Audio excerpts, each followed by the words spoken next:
For you guys, for the way I teach, it's just by layer and repetition and constant, consistent emphasis, and your language should be consistent. Hindi yung tatawagin nyo yung show nyo black one day and then imayin yung white. Manilito mga players nyo. For me, I like keeping it as simple as possible. I don't even like using colors. Mas okay sa akin, show, drop. Alam na yung mga players na anong gagawin eh. Ice.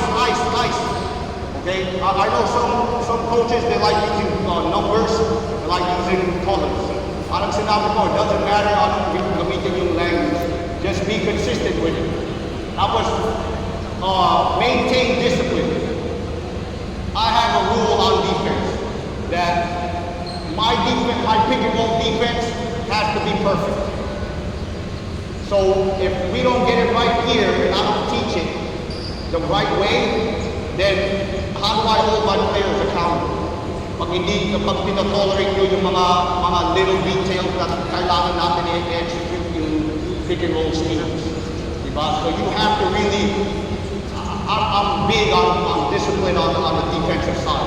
Sa offense, pag tinuro ko na yung gustong magawin, sa yung mundo na sunod, creativity na. Pero on defense, it's my role. If players aren't doing my perfect technique and rotation, I tell them, you will not be playing. Okay? And that's one thing that, at the pro level, that I want to share with you guys all the way down to the grassroots. Don't tolerate players skipping steps. You guys set the tone of the further development of our players from young to old. Obviously, kailangan yung you know your personnel. Kung yung mga 13-year-olds mo, makakaintindi ba? Diba? You have to try to keep things as simple as possible for mga younger kids. And then as they grow older, they start spreading information nila. Alright? Okay? I hope you guys learned something. Hopefully,